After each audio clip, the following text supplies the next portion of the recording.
नमस्कार साथियों, स्वागत है आप सभी का अंकित इंस्पायर्स इंडिया पर। मैं हूं अंकित अवस्थी, आप हैं मेरे साथ में।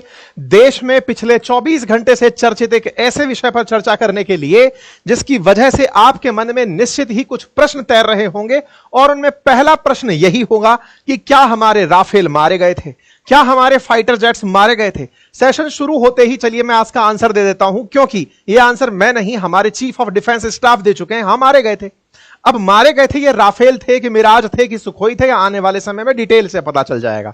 तो क्या करें, राफेल मारे गए थे तो सेशन खत्म करें, आगे सेशन की चर्चा ना करें।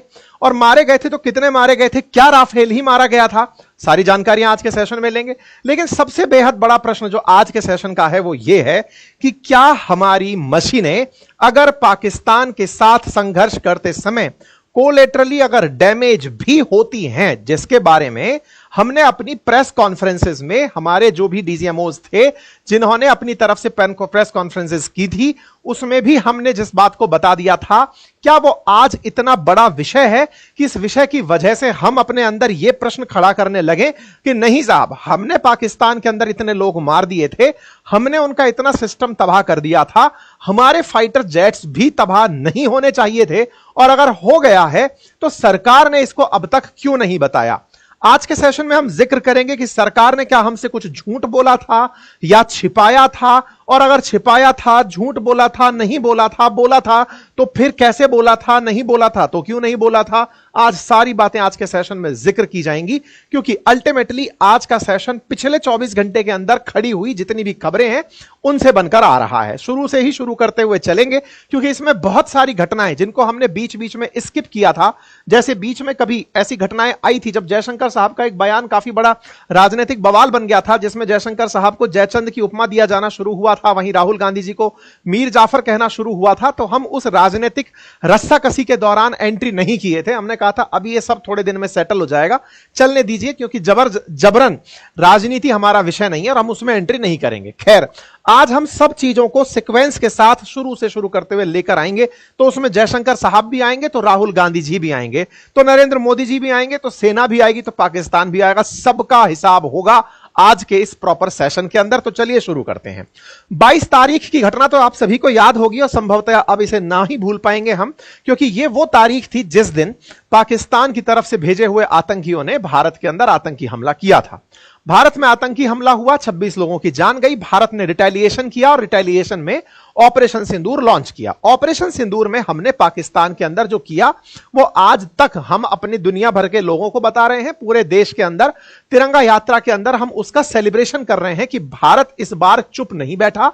उसने आतंकियों को उनके गढ़ में घुसकर मारा, आतंकियों के ठिकानों पर एकदम सटीक निशाना लगाया। तारीफ हुई हमारे राफेल से चलने वाली स्कैल्प मिसाइल की, जो हवा में रह करके जिस तरह से चली और चल करके उसने उन ठिकानों को टारगेट किया जहां से आतंकी आते थे। प्रश्न बहुत सारे बने। बड़ा प्रश्न यह था, क्या हाफिज सईद मारा गया, क्या मसूद अजहर मारा गया। इन आंसरों को इस तरह से भी लोगों ने काउंटर भी किया कि देखिए साहब, जब हमारे देश के अंदर उन्होंने सिविलियंस मारे थे, हमने आतंकियों को मारकर उन्हें यह बता दिया कि आप मारकर अगर छिपने जाएंगे तो हम आपके ठिकानों को ही खत्म करने आएंगे। और हमने हमेशा के लिए अपनी एक वॉर स्ट्रेटेजी डिक्लेयर कर दी। आतंक के खिलाफ भारत ने अपनी तरफ से स्ट्रेटेजी डिक्लेयर कर दी कि आगे से जब भी हम पर आतंकी हमला होगा, उस आतंकी हमले पर हम ऑपरेशन सिंदूर करेंगे, यानी पाकिस्तान की सीमा के अंदर घुसकर मारेंगे। देखिए, जब भी कोई, आप किसी भी पिछले सरकारी मिशन को उठाकर देखें, सेना के मिशन को उठाकर देखें, जब भी ऐसे मिशन होते हैं, उन मिशंस में अभी रिसेंटली ओसामा पर अभी नेटफ्लिक्स पर एक वो आई है, वेब सीरीज आई है, जिसमें वो बता रहे हैं कि कैसे ओसामा बिन लादेन को मारने के लिए अमेरिका ने अपने सील कमांडोज को पाकिस्तान के एटमाबाद में भेजा था। और उस समय पर ओबामा हुआ करते थे अमेरिकी राष्ट्रपति। वो रातों रात इस बात के लिए सो नहीं पा रहे थे, बैठ नहीं पा रहे थे कि हमारी जो सेना है वो पाकिस्तान के एयर स्पेस में जब घुसेगी, अफगानिस्तान से होकर के जब जाएगी, तो इसको रास्ते में कहीं टारगेट कर दिया गया तो हमारे सैनिक मारे जाएंगे। अमेरिका ने बिना परमिशन लिए उनके हवाई क्षेत्र में एंट्री की, ओसामा बिन लादेन को पकड़ा, मारा और उसको पानी में फेंका। इस बीच में उस समय पर अमेरिका भी कितना चिंतित था, जिसके पास इतनी हाई एंड सर्विसेज हैं। तो यह मानने वाली बात है कि अगर आप दुश्मन के क्षेत्र में एंट्री कर रहे हो, अमेरिका से, तो फिर भी पाकिस्तान खौफ खाता है। भारत और पाकिस्तान तो कट्टर दुश्मन हैं, इनके लिए तो जीना मरना केवल युद्ध के लिए ही है। ऐसे में भारत की तरफ से अगर कोई भी अटैक उनके क्षेत्र में होगा तो यह तो पैरेलल चीज मानी जाने वाली है कि वो भी इतने दिन से तैयारी ही कर रहा था कि आप आएंगे और मैं आपके ऊपर क्या रिएक्शन दूंगा। जब हम चिल्ला चिल्लाकर भारत के अंदर यह डिमांड कर रहे हैं कि पाकिस्तान को घुस के मारो, पुलवामा में तो 12 दिन में ही मार दिया था, 15 दिन क्यों हो गए, तो हमारी यहां की तारीखों पर वहां के इंफॉर्मेशन मिनिस्टर निकल निकल कर बयान दे रहे थे कि आज रात को हम पर हमला होगा, कल रात को हम पर हमला होगा। तो हमले की तैयारियां जैसे हम कर रहे थे, उनकी तरफ से भी हमले की तैयारियां थी कि अगर हम पर हमला हुआ तो हम क्या करेंगे, अगर उनकी तरफ से उड़कर राफेल आया तो हम क्या करेंगे, उनकी तरफ से मिसाइल आई तो हम क्या करेंगे। तैयारियां उनकी तरफ से भी थी, तैयारियां हमारी तरफ से भी थी। हमने पाकिस्तानियों की तरह आतंकी हमला नहीं किया था, हमने बता के किया था। हमने उनको यह महसूस करा दिया था कि अगर तुमने आतंकी हमला किया है तो जवाब पक्के से मिलेगा, तुमसे हो जितनी तैयारी कर लेना। मजेदार बात जिस पर प्राउड होना चाहिए वो ये है कि समस्त भारत ने उस 15 दिन में, यानी 7 मई से पहले पहले समस्त भारतीयों ने उसको एक संदेश भेज दिया था, और वो ये था कि देखो तुमने जो गुस्ताखी की है उसकी सजा मिलना तय है, और वो सजा जो है उसकी तैयारी तुमने कितनी भी की हो, तुम अगर न्यूक्लियर वेपन चलाने की भी सोचते हो, तुम ये सोचते हो कि भारत से युद्ध ही कर लिया जाएगा, भारत उसके लिए भी तैयार है। इसका मतलब यह है कि जब हम किसी देश के साथ कॉम्बैट सिचुएशन में होते हैं, हर तरह से तैयार होते हैं कि भाई अब जो होगा देखा जाएगा, हमारे भी कैजुअलिटीज होंगी, हमारे भी शहरों पर गोले गिरेंगे, हमारे नुकसान होंगे, हमारे भी जो एसेट्स हैं उनका नुकसान होगा। तो पहला जो पॉइंट है इस सेशन के शुरू होने से पहले, जो समस्त भारतीयों को, क्योंकि अभी सरकार ने जैसे ऑपरेशन सिंदूर का प्रचार प्रसार करके उसे एक पार्टी का एजेंडा बना दिया है, ऐसा लगने लग रहा है कि प्रधानमंत्री अब धीरे धीरे उसे अपनी जीत के साथ साथ जोड़ते जा रहे हैं और फिर धीरे से उसे राजनीतिक जीत के रूप में तब्दील कर देंगे। वो खैर उनकी राजनीति का हिस्सा है। हम समस्त भारतीय जिन्होंने राष्ट्रीयता का अनुभव किया, जिन्होंने देश में सेना के साथ यूनिटी का महसूस किया, वो इस बात से खुश थे कि हमने आतंकियों को उनके गढ़ में घुसकर मारा, हमारे अंदर का यह गुबार निकल कर आया। चलिए, तो यह था पार्ट 1। इस पार्ट 1 में ऑपरेशन सिंदूर के बाद जो हो रहा है उस राजनीति में कि साहब तिरंगा यात्राएं निकल रही हैं, कि प्रधानमंत्री कहीं जा रहे हैं, सेना के साथ जो बातें कर रहे हैं, वो उनकी राजनीति है। देखिए, राजनेता राजनीति करेगा, मास्टर मास्टरी करेगा, स्टूडेंट पढ़ाई करेगा, जिसको जो करना है वो करेगा। कुल मिलाकर के अब अपन को आगे इस बारे में बढ़ने की आवश्यकता है। ऑपरेशन सिंदूर बढ़िया हुआ, हम सब समस्त भारतीयों ने उस पर अपनी अपनी प्रतिक्रियाएं देखी। इसी बीच में एक खबर आती है, और खबर यह आती है, पाकिस्तान कहता है कि हमने भारत के 5 राफेल मार गिराए, और दूसरी तरफ से खबर आती है कि राफेल का शेयर मार्केट में गिरावट आ गई है, शेयर बाजार गिर गया है।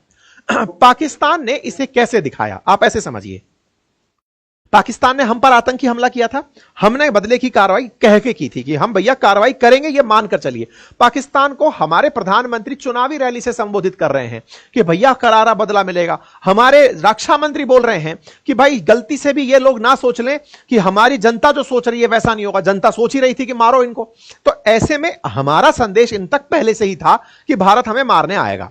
ऐसे में अब शहबाज शरीफ का जो बयान आता है वो कहते हैं कि हमारी एयरफोर्स ने तगड़ा काम किया। तगड़ा काम यह किया कि उनके हमने 5 फाइटर जेट मार गिराए, 5 मार गिराए, तुमने 50 मार गिराए, तुमने 100 मार गिराए। भाई देखो, जब युद्ध होता है तो ऐसे में कैजुअलिटीज होती हैं। अब बड़ा सवाल यहां पर यह है कि इनके द्वारा अगर हमारे फाइटर जेट मारे गए तो फिर भारत ने बताया क्यों नहीं। सवाल हमको इनके द्वारा दिया गया बयान बुरा नहीं लग रहा है, इनको तो हमने उसी समय पछाड़ दिया था, बातों में ही पछाड़ दिया था। इनकी तो जो हमने मीम मटेरियल बना के इनके मजे लिए हैं, इनके विदेश मंत्री को तो, इनके रक्षा मंत्री को तो बिल्कुल ही पागल ही डिक्लेयर कर दिया था इंटरनेशनल मीडिया ने कि नहीं भैया तुमको तो पता ही नहीं है, तुम सोशल मीडिया के माध्यम से चले जा रहे हो, क्योंकि पाकिस्तान के हाथ प्रमाण के नाम पर कुछ नहीं लगा, उसके पास कुछ भी इस बात का एविडेंस नहीं है कि भारत का कुछ नुकसान हुआ। तो फिर आज हम चर्चा क्यों कर रहे हैं? अरे यही तो डेमोक्रेसी है। इस डेमोक्रेसी के अंदर आज हमारी सेना का जो बयान इस समय सुर्खी में है कि हां, अगर संघर्ष होते हैं तो भाई नुकसान होते हैं, ऐसे नुकसान को अगर हम बोल रहे हैं तो इतना बोलने की पाकिस्तान वालों तुम भी तो हिम्मत करो कि तुम्हारे कितने आतंकी मारे गए, तुम्हारा कौन सा एयरबेस खटा, तुम यह भी तो बताने का प्रयास करो कि तुम्हारे कितने फाइटर जेट गए। खैर, हम इस बात पर बहस नहीं करेंगे, हम आगे इस बात से आगे बढ़ेंगे कि हमारा जो असली प्रश्न है वो हमारी सरकार से था। हमारी सरकार से यह था कि सर अगर फाइटर जेट गिरे थे तो आप उस समय तक इन्हें जब बेवकूफ करार करवा रहे थे उस समय पर आपने बताया क्यों नहीं कि हमारे फाइटर जेट गिरे हैं। कुछ इस तरह की तस्वीरें उस समय सोशल मीडिया पर आई थी।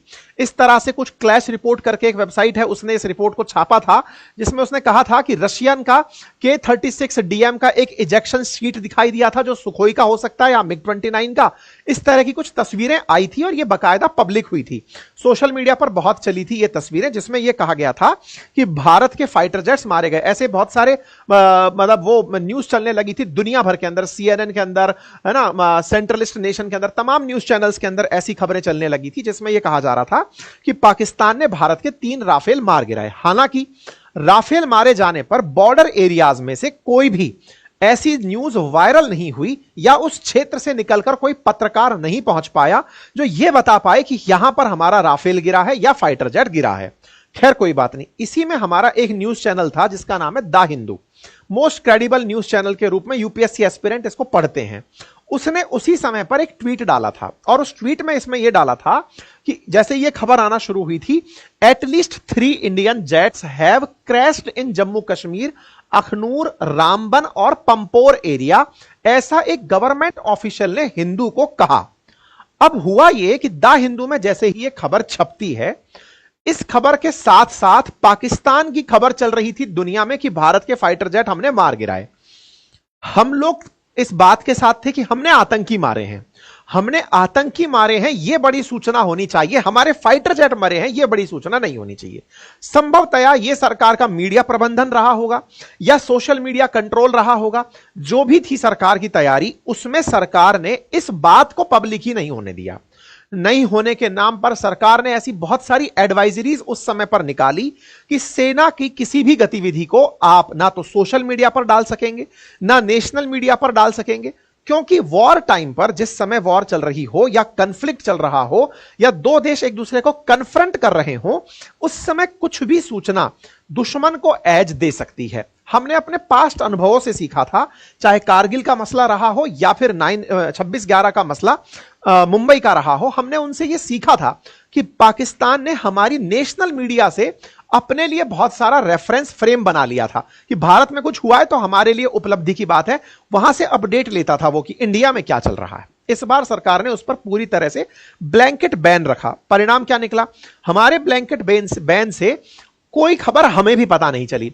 कौन सी खबर पता नहीं चली? हमारी मीडिया उस समय कराची पर कब्जा कराने में बिजी थी, मीडिया को एंट्री नहीं दी गई होगी, संभवतया तभी ऐसी खबरें केवल द हिंदू तक पहुंची, बाकी कहीं खबर नहीं पहुंची। अब आपने कहा द हिंदू तक पहुंची तो ये चढ़ी क्यों नहीं? इसलिए नहीं चढ़ी क्योंकि थोड़ी ही देर बाद द हिंदू ने ये डिलीट मार दी। सुबह ये खबरें आई थी क्योंकि हमने 7 तारीख की शुरुआत रात को ही कर दी थी, खबरें छपी द हिंदू के अंदर, द हिंदू ने इसको थोड़ी ही देर बाद डिलीट कर दिया। यह कहते हुए डिलीट कर दिया कि हम अपनी पुरानी पोस्ट को डिलीट कर रहे हैं क्योंकि अभी हमारे पास में कोई भी ऑन रिकॉर्ड, अब यहीं से आपको एक बात समझनी होगी, ऑन रिकॉर्ड ऑफिशियल इंफॉर्मेशन नहीं है। यही एक इंपॉर्टेंट तथ्य है जो आपको समझना चाहिए। ऑन रिकॉर्ड ऑफिशियल इंफॉर्मेशन नहीं है का मतलब हुआ कि सरकार ने बयान नहीं दिया है, ना सेना ने बयान दिया है, और चूंकि हमसे कह रखा है कि हम कोई भी ऐसी खबर ना दिखाएं, इसलिए हम अपने पुराने पोस्ट को डिलीट करते हैं। हम लोग we therefore decided to remove the post from our platform, we regret that it create confusion among our readers. हमारे पढ़ने वालों में इसकी वजह से कंफ्यूजन हुआ, हम इसके लिए रिग्रेट करते हैं। ये जो खबर निकल कर आई थी, इस खबर की क्रेडिबिलिटी उस समय सवाल या निशान में आ गई। लोगों ने द हिंदू को एंटी इंडिया कहना शुरू कर दिया। देखिए, सोशल मीडिया के टाइम पर किसी भी चीज का ट्रोल होना, बहुत तेजी से होना लाजमी हो जाता है। जैसे ही आया सब लोग अपने इमोशंस सोशल मीडिया पर निकालने पहुंच जाते हैं। द हिंदू के साथ इस तरह की दिक्कतें उस समय हुआ यह कि लोगों ने कहा कि तुमने भारत के खिलाफ खबर दिखाई। यह पत्रकारिता कर रहा था, लेकिन सरकार की तरफ से दी गई गाइडलाइंस की पालना नहीं हो रही थी, इसलिए इन्होंने अपनी इस खबर को हटा दिया। उसके बाद फिर क्या बचा? भारत की तरफ से भारत ने अपने स्पोक पर्सन भेजे। उनमें air marshal A K. Bharti Bakshi जो हैं, ये भी आपके सामने आए। ये सब हमारे जब डीजीएओज की बैठक हुई, इसमें इनसे पूछा गया 11 तारीख के दिन, जिसमें एयर मार्शल ये भारती जो हैं ये भी थे। इनसे ये सवाल पूछा गया कि सर क्या हमारा कोई भी राफेल फाइटर जेट वहां मारा गया? तो इन्होंने इस जवाब को बड़ा ही इंटरेस्टिंग अंदाज में गोलमोल घुमाकर दिया था। इन्होंने ये कहा था कि हमारे ऑपरेशन सिंदूर के अंदर इन्होंने मना नहीं किया कि गिरा, इन्होंने कहा कि यह मैटर नहीं करता कि हमारा क्या हुआ, मैटर यह करता है कि हमने क्या अचीव किया। यह बात क्यों कहना चाह रहे थे? क्योंकि उस समय पर देश की तरफ से ज्यादा उपलब्धि पाकिस्तान का नुकसान बताने में है, भारत के मोराल को बढ़ाए रखने के लिए, भारत के लोगों को यह अपडेट दिलाने के लिए कि तुम्हारी सेना जो टैक्स पेयर्स की कमाई से हथियार खरीद के चल रही है, जो टैक्स पेयर्स इस देश के लिए तैयार होकर सरकार के साथ खड़े हैं, उन्होंने जिस पर दाव खेला है, जिस विमान पर दाव खेला है, वो परफॉर्म किया है। उसके स्कैल्प मिसाइल ने तबाही मचाई है। इन्होंने यही जानकारी दी। इन्होंने यह कहा हमारे पायलट सुरक्षित हैं। इसका मतलब यह हुआ कि हमारे फाइटर जेट अगर गिरे भी, इन्होंने पायलट सुरक्षित हैं यह लाइन बोली, इन्होंने फाइटर जेट सुरक्षित हैं यह शब्द का इस्तेमाल उस दिन भी नहीं किया। लोगों ने तब भी रीड बिटवीन लाइन कर ली, लेकिन मेन स्ट्रीम मीडिया ने इसे बड़ी खबर नहीं बनाया। क्यों नहीं बनाया? इसके पीछे यह नहीं है कि मेन स्ट्रीम मीडिया जो है वो बिक गया था। इसके पीछे का बड़ा कारण था कि उस समय पर भी ऑपरेशन सिंदूर रुका नहीं था, चल रहा था, और उस समय पर किसी भी प्रकार की खबर दुश्मन को कोई एडवांटेज दे सकती थी। क्योंकि हम बार बार यह कह रहे थे ऑपरेशन सिंदूर के समय हम ज्यादा जानकारी नहीं देंगे, लेकिन पाकिस्तान ने इस हरकत को जो किया, जिसके चलते उसने हमारे फाइटर जेट्स मार गिराए थे, इस बात के लिए उन्होंने सेलिब्रेशन शुरू कर दिया। सेलिब्रेशन में इन्होंने बकायदा अपनी तरफ से इनके जो यहां के जो चीफ हैं उनको भी पूरी तरह से फील्ड मार्शल की उपाधि दे दी कि बहुत बढ़िया, तुमने हमारे देश की लाज रख ली, हमारे गोले खाए हमने, लेकिन गोले के साथ साथ हमारे फाइटर जेट तुमने मार गिराए उनके, ये हमारे लिए उपलब्धि है। इसी बीच में कंट्रोवर्सी होती है, और कंट्रोवर्सी क्या है? हमारे जयशंकर साहब एक बयान दे देते हैं न्यूज डिस्ट्रीब्यूशन एजेंसीज को, और उसमें वो बयान इस तरह का दे देते हैं, और ये बड़ा वायरल बयान होता है, जिसमें वो अपनी तरफ से कहते हैं कि हमने अपनी तरफ से उन्हें बता दिया था कि हम आतंकी ठिकानों पर हमला करने आएंगे। अब ये तुम्हारे ऊपर है कि तुम इस मामले में शामिल होना चाहते हो या साइड में रहना चाहते हो। उन्होंने साइड में रहना नहीं चुना, और जो आज हो रहा है वो उसका परिणाम है। इस बात के ऊपर कांग्रेस ने इनके इस वीडियो को पकड़ लिया, और पकड़ करके राहुल गांधी जी ने इनसे सवाल किए। सवाल यह था कि सर पहले तो आप हमें यह बताइए कि आपने पब्लिकली आकर एडमिट कर लिया भारत सरकार की तरफ से, आपको इस बात के लिए ऑथराइज किसने किया? नंबर दूसरा, हमारे कितने फाइटर जेट मारे गए ये बताइए। बस इसी बात से फिर शुरू हो जाता है भारत के अंदर सत्ता पक्ष और विपक्ष के बीच में खींचतान। सत्ता पक्ष की तरफ से राहुल गांधी जी के इस सवाल के बाद ट्रोलर्स राहुल गांधी जी के पीछे पड़ जाते हैं, और राहुल गांधी जी के चाहने वाले जयशंकर साहब के पीछे पड़ जाते हैं। जयशंकर साहब का जयशंकर में से जय निकालकर इन्हें जयचंद कह दिया जाता है कि आपने उनको पहले ही बता दिया था, फिर तो राफेल मरना ही था, तब तो हमारे फाइटर जेट मरने ही थे। और इधर से उनको कहा जाता है मीर जाफर कि तुम जाकर के भैया पाकिस्तानियों से ही मिल जाओ, उन्हीं के लिए ही सवाल पूछ लो, उनको ही सहूलत सुविधा दे दो, उनको ही सारी इंफॉर्मेशन दे दो। दोनों तरफ से रस्साकशी होना शुरू हुई। मूल मुद्दा अभी भी वहीं टिका था। क्या भारत को ऑपरेशन सिंदूर की कंटिन्यूटी में यह खबर पब्लिक करनी चाहिए थी या नहीं? सरकार ने ऑपरेशन सिंदूर को जब सीज फायर किया, उसके बाद में यह खबर या तो पब्लिकली आकर स्वतः देनी चाहिए थी कि हमारे क्या क्या नुकसान हुए, या पार्लियामेंट का विशेष सत्र बुलाकर एक पार्लियामेंट्री मीटिंग बुलानी चाहिए थी कि हमारी प्रिपेयर्डनेस कैसी थी और हमने क्या किया। सरकार ने ऑल पार्टी मीटिंग्स तो बुलाई, लेकिन ऑपरेशन सिंदूर से पहले, उसके बाद में ऐसा कुछ नहीं घटित हुआ। जयशंकर साहब ने उसे आकर जो पब्लिक कह दिया, इस बात के मायने निकलने लगे। मायना सबसे पहला यह निकला कि इसका मतलब हमने जिस दिन हमला किया उससे एक दिन पहले ही पाकिस्तान को बता दिया था कि देखो हम तुम्हारे ऊपर हमला करने आ रहे हैं, और पाकिस्तान उस समय हवा में अपने फाइटर जेट लेकर खड़ा था कि अब जैसे ही भारत की तरफ से आएगा हम गोला चला देंगे। यार देखो, इस बात को ऐसे समझो आप जयशंकर साहब का जो भी बयान था उसमें एक साफ था कि हमने उनको कह दिया था कि हम आतंकी ठिकानों को मारेंगे। ये तो भारत कब से कहता आ रहा है, चाहे हमने उनके ऊपर पहले पुलवामा का बदला लिया हो, हमने जब जब उनके साथ रिटेलिएशन दिया है, स्ट्राइक की है, हमारा संदेश उनको साफ है।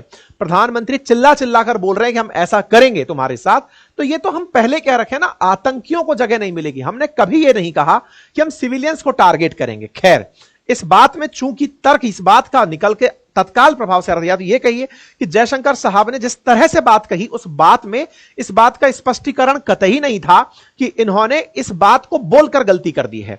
इन्होंने जिस तरह से बात बोली उसको कोई भी पहली बार में इतना सा ही सुनेगा तो ऐसा लगेगा कि हमले से पहले हमने फोन करके कहा सुनो हमला करने आ रहे हैं, हो सके तो बचा लेना, और हम हमला करने गए, उनको मारे, इतने में उन्होंने कहा ओहो आप आ गए, चलो धप्पा हम आपको मारेंगे। कुछ ऐसी फीलिंग हम लोगों ने उनको दे दी। जयशंकर साहब के बयान से ऐसा ही लगता है, लेकिन ऐसा था नहीं। क्यों नहीं था, इसके पीछे का तर्क समझिए। देखिए, भारत ने 3 दिन पहले अपनी तरफ से लोगों को मॉक ड्रिल करवाई।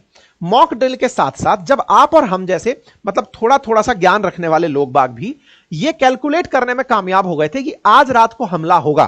भाई इंडिया ने नोटम जारी कर दिया है, उनका जो इंफॉर्मेशन मिनिस्टर है वो कह रहा है कि हम पर हमला होगा, दुनिया कह रही है कि इंडिया हमला करेगा।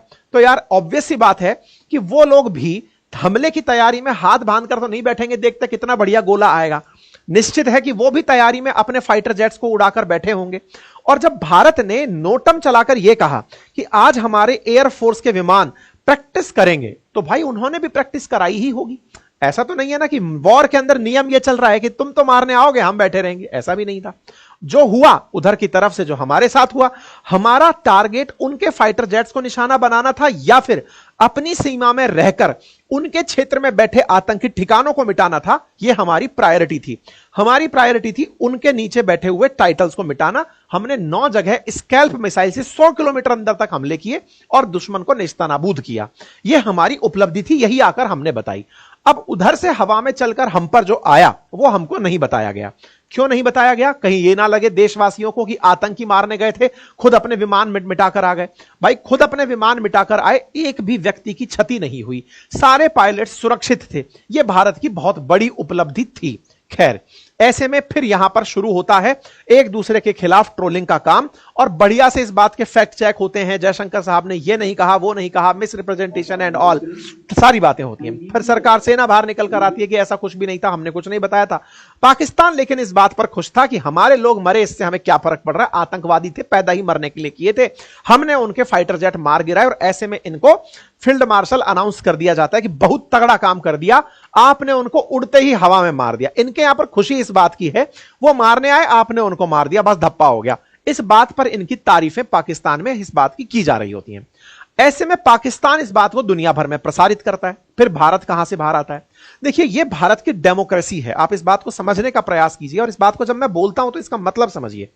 आज यहां के प्रधानमंत्री आसिम मुनीर के बिना ना तो विदेश यात्रा कर रहे हैं, ना कोई भी बयान देते समय इनके बिना कोई बयान पूरा कर रहे हैं। बार बार चाहे कुछ भी बोल रहे हैं, आसिम मुनीर जैसे देख लीजिए, उन जैसा आदमी होना चाहिए, यह होना, हर चीज में उनकी डिपेंडेंसी सेना पर कितनी है, इससे अंदाजा लगा सकते हैं कि सेना ही सरकार चला रही है। भारत में सेना ने अपनी तरफ से सरकारी सूचनाएं जारी की हैं, बाकी सारी चीजें राजनीतिक रूप से हो रही हैं। नंबर दूसरा, आज भी जो बयान चर्चा में है वो हमारे CDF chief of defence staff का है, वो भी भारत में नहीं है, वो भी भारत के बाहर सिंगापुर में है। अब कहानी क्या है? सिंगापुर में एक शंग्रीला होटल है। शंग्रीला होटल के अंदर एक मीटिंग होती है, दुनिया भर के लोगों को बुलाया जाता है इंटरनेशनल मुद्दों पर। जहां जहां अनस्टेबिलिटी चल रही होती है, उन क्षेत्र के सेना अधिकारी, विदेश मंत्री, फॉरेन सेक्रेटरीज एंड ऑल, इन सबको बुलाकर बातचीत करवाई जाती है। चाहे ताइवान का मसला हो, रशिया यूक्रेन का मसला हो, इन सब पर। ऐसे में इनको भी बुलाया जाता है, इनको भी बुलाया जाता है, पाकिस्तान वालों को भी बुलाया जाता है कि आप आओ और इस होटल में आकर अपनी बातें कहो कि आप क्या सोचते हैं, कैसे दुनिया को देखते हैं, अपने व्याख्यान तो रखो ताकि दुनिया आपकी सोच समझ पाए। आइए, तो साहब ये पहुंचते हैं। यहां पर जो पत्रकार बैठी हैं ये ब्लूमबर्ग की पत्रकार हैं। इन्होंने अपनी तरफ से इनसे प्रश्न पूछा, और इनसे प्रश्न पूछा कि क्या भारत का लॉस हुआ था इस कॉन्फ्लिक्ट में? तो इन्होंने कहा yes, there were losses in Pak conflict. भाई लॉसेस तो होंगे ही ना, जब आप वॉर में हैं। तो यहां पर सेना की तरफ से इन्होंने बयान दे दिया और इन्होंने एक बयान में यह कहा कि हमने अपनी गलतियों से सीखा और फिर उड़े और हमने अपने मुकाम को पूरा कर दिया। बस यहीं से हेडलाइन बन जाती है कि India confirm it lost fighter jets in recent Pakistan conflict. Bloomberg की हेडिंग बनती है कि भारत ने कंफर्म कर दिया है कि भारत के फाइटर जेट निकल गए थे और उनका नुकसान हुआ था। यह जो बात है ना, जो ब्लूमबर्ग ने हेडलाइन बनाई, यह हेडलाइन हमने 11 मई के दिन कंफर्म कर दी थी। अगर आप इस बात को सुने तो वी हैव डाउन्ड पाकिस्तान हाईजेट्स यहां पर। और ये जो एयर मार्शल AK भारती हैं, इनसे पूछा गया तो उन्होंने एक लाइन बोली थी 11 तारीख को। इन्होंने कहा था इस वक्त मैं इस पर कोई कमेंट नहीं करना चाहूंगा क्योंकि हम अभी भी युद्ध की हालत में हैं। अगर मैं इस पर कुछ कहूंगा तो इसका उल्टा असर होगा। हमें यानी पाकिस्तान को इस वक्त कोई फायदा नहीं देना चाहिए। बस इतना कहूंगा कि जो मकसद हमने तय किया था उसे हमने हासिल किया। हमारे सभी पायलट सुरक्षित वापस आए। मतलब पायलट शब्द बोला, इसका सीधा सा अर्थ था फाइटर जेट गया। फाइटर जेट गया, पायलट आया। यह शब्द हमने एयर मार्शल भारती के नाम से 11 तारीख को ही सुन लिया था। इसमें हमने ना तो तब यह बताया हमारे कितने फाइटर जेट गए और ना ही आज जो ये मीडिया में चल रहा है कि भारत ने कंफर्म कर दिया है कि इसके जेट गिरे थे, वो अभी भी हमने कंफर्म नहीं किया है। असल में हमने ये स्वीकार किया है कि हां हमारे नुकसान हुआ था। There were losses. पाकिस्तान के साथ कॉन्फ्लिक्ट में हमारे लॉसेस हुए थे, हमने ये कंफर्म किया है। अब इसके बाद में फिर प्रश्न बनता है, अब क्यों किया, तब क्यों नहीं किया? तो दे तो दिया जवाब। तब ऑपरेशन सिंदूर चल रहा था, अब नहीं चल रहा है। अब वहां पर सेसेशन आ चुका है। सेसेशन आ चुका है मतलब युद्ध विराम की स्थिति आ चुकी है। उसके बाद सरकार अपनी तरफ से देश भर में जब प्रचार कर रही है, दुनिया भर में जाकर बता रही है कि हमने पाकिस्तान के साथ ऑपरेशन सिंदूर क्यों किया, तो अब यह बात भी तो बतानी पड़ेगी कि हमारा नुकसान क्या हुआ। तो इसमें गलत क्या है? फिर इस बात पे भड़क क्यों रही है दुनिया, या आप और हम इस बात से व्यथित क्यों हैं? भाई व्यथित इस बात से हैं कि इस तरह से नहीं बताना चाहिए था। किस तरह से नहीं बताना चाहिए था? ब्लूमबर्ग नाम से एक न्यूज चैनल को, रॉयटर नाम से एक न्यूज एजेंसी को आप जाकर बता के आ जाते कि लीजिए सर बताइए क्या रहा। नहीं, आपको ऐसे नहीं बताना था। तो क्या करना था? भारत के अंदर एक संसद नामक व्यवस्था है। हम लोकतांत्रिक देश है ना, संसदीय व्यवस्था है। जैसे जब कारगिल युद्ध खत्म हुआ था तो कारगिल का एक स्वतंत्र पैनल बना था। विपक्ष ने भी यही मांग की है कि कारगिल के बाद एक पैनल बना था जिसने हमारी प्रिपेयर्डनेस की पूरी समीक्षा की थी कि बताइए कितना नुकसान हुआ, हम कितने तैयार हैं। ऐसे में ही अगर यह घटना हुई है तो पार्लियामेंट को यह इन्फॉर्म करना चाहिए था, CDS को आकर के। भारत के अंदर रहते हुए पब्लिकली पहले संसद को इन्फॉर्म करना चाहिए था, जिससे इस बात के अंदर ग्रेविटी रहती। हमने वो सिस्टम बाईपास कर दिया। दिक्कत इस बात की है, हम खुद मानते हैं संघर्ष, हमारे कारगिल के अंदर भी जवान शहीद हुए थे, हमने 1971 में भी अपने जवान खोए हैं। ऐसे में हम इस बात से व्यथित हैं कि आपने तरीका गलत चुना। सरकार को इस विषय पर चिंतन करना चाहिए कि भारत ने जो ये कंफर्मेशन दिया है ना, ये बाहर जाकर के दिया है। ठीक है, हमने अपनी तरफ से काफी अच्छी अच्छी बातें और भी कही कि हमने अपने ही बनाए हुए हथियारों का उपयोग किया। हम इस समय पर, सेना के प्रमुख ने यह भी कहा कि भाई हम इस समय एक बड़ी चीज से उलझ रहे हैं, और वो क्या है कि हमारे यहां पर फेक न्यूज से लड़ने में हमारी 15% आर्मी को काम करना पड़ता है। 15% of army time during operation Sindoor were in countering fake narrative. तो ये जो फेक न्यूज चल रही थी, सेना भी उससे उलझ रही थी, इसका भी उन्होंने जिक्र किया। इन्होंने कहा कि इस पूरे की पूरे वॉर में या फिर इस पूरे झगड़े में 80% जो इक्विपमेंट थे वो भारत के द्वारा खुद बनाए हुए थे, जिनको हमने उन पर यूज किया। तो फिर विपक्ष की तरफ से राहुल गांधी जी ने सवाल पूछकर गलत किया क्या? नहीं भाई, विपक्ष की तो जिम्मेदारी ही यह है कि वो सरकार से सवाल करे। सरकार से सवाल भी ना करे और इधर प्रधानमंत्री जगह जगह जाकर के सबको तिरंगा यात्रा के माध्यम से अपनी क्रेडिट गिनाए। तो भाई जवाबदेही तय करने का काम विपक्ष कर रहा है। विपक्ष का तय है कि सर आप बताइए ना कि आपने कितने फाइटर जेट गिरा दिए। या फिर ये राहुल गांधी जी ने पहले भी मुद्दा उठाया था, अगर आपको यह ध्यान हो, जब राफेल का मामला उठा था तब ये राफेल को लेकर के खूब ज्यादा संसद में इस बात पर बहस किए थे कि राफेल पर घोटाला हुआ है।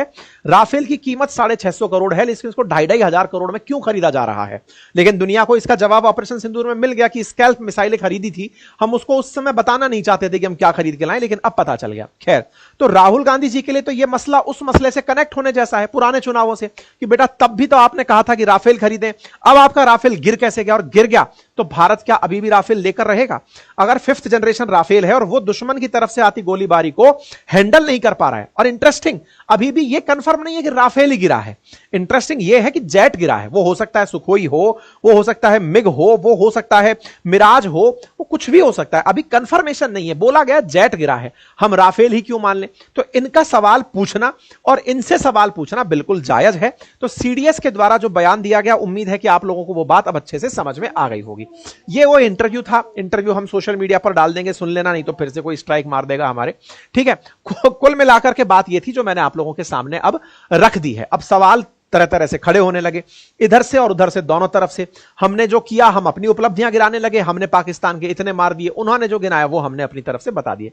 कुल मिलाकर ये बात हो गया। अब फिलहाल के लिए हेडलाइन बन चुकी है, India lost jets but change tactic to hit Pakistan hard.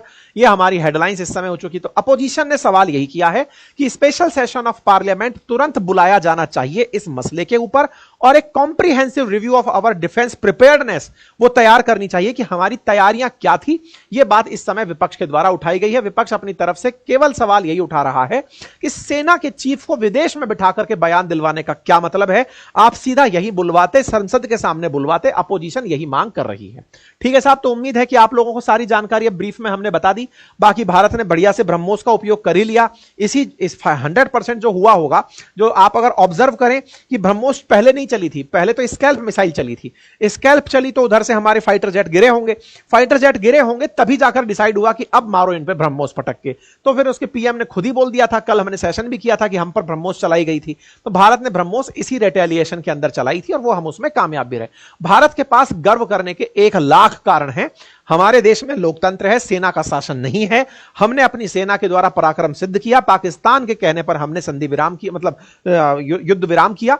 उसके बावजूद भी हमारे प्रश्न, चूंकि हम लोकतांत्रिक देश में हैं, तो सरकार से बने रहेंगे कि सरकार को तैयारी करनी चाहिए, बुलाना चाहिए, और कारगिल रिव्यू कमेटी की तरह सरकार को इस विषय पर भी रिव्यू कमेटी बिठानी चाहिए। तैयारियों की जायजे लिए जाने चाहिए। हम तैयार और होंगे, सरकार को जो भी आवश्यक होगा उस तरह से सरकार को इस बात के लिए जवाब दे दिए जाएंगे। ठीक है, फिलहाल के लिए सरकार से ले देकर जो प्रश्न बचते हैं वो इतने ही कि आप इस चीज के अंदर जिस तरह से ऑल पार्टी मीटिंग बुलाकर आपने देश का विश्वास जीता था, ऐसे ही पार्लियामेंट को फिर बुलाइए। संसद के सामने पूरी डिफेंस की जो तैयारियां हैं उनको आप डिस्कस करिए। अगर आपको पैनल बना के करना है तो वो करिए।